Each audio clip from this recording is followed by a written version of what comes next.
Do you know what the United States did when World War II started? Nothing, at least nothing on the surface in 1939. As chaos erupted across Europe and nations were pulled into a devastating conflict, America made a deliberate decision to stay out.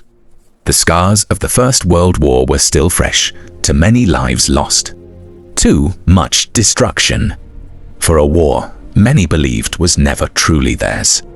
So the United States chose neutrality. Laws were passed to keep the nation from being dragged in. The message across the country was clear. This is not our fight. But beneath that calm surface, something was shifting. Because while America claimed neutrality, it wasn't entirely disconnected.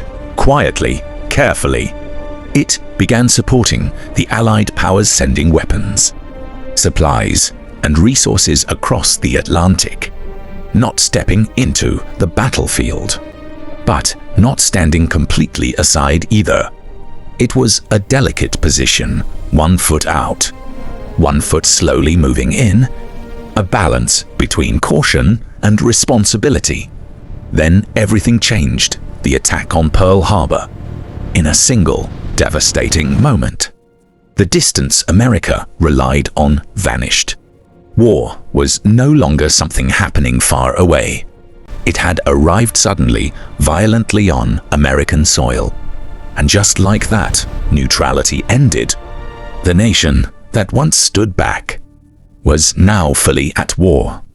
History has a way of repeating its patterns. Today, the United Kingdom finds itself standing in a similar space, watching closely as tensions rise between the United States, Israel, and Iran, like America in 1939. The UK is choosing caution. There is no rush into battle, no immediate leap into escalation. Instead, there is careful observation, calculated restraint, and controlled support. The UK has made its position clear. Focus on defense, not provocation, support allies, but avoid triggering a wider conflict. Military forces remain ready. Strategic positions are secured. But the line into full-scale involvement has not been crossed. It is a quiet tension, one that sits between peace and conflict. Because alliances carry weight, and global pressure has a way of building slowly, steadily, until choices become unavoidable, just like it did before. The United States once believed it could remain at a distance, that by staying out, it could stay safe. But history showed something different. Sometimes, staying out is only temporary. Because conflict doesn't always respect distance, it expands. It shifts. It reaches further than expected, and when it does, nations are forced to respond whether they plan to or not. Now, the United Kingdom stands in that same uncertain space, trying to support without provoking, trying to prepare without engaging, trying to hold the line.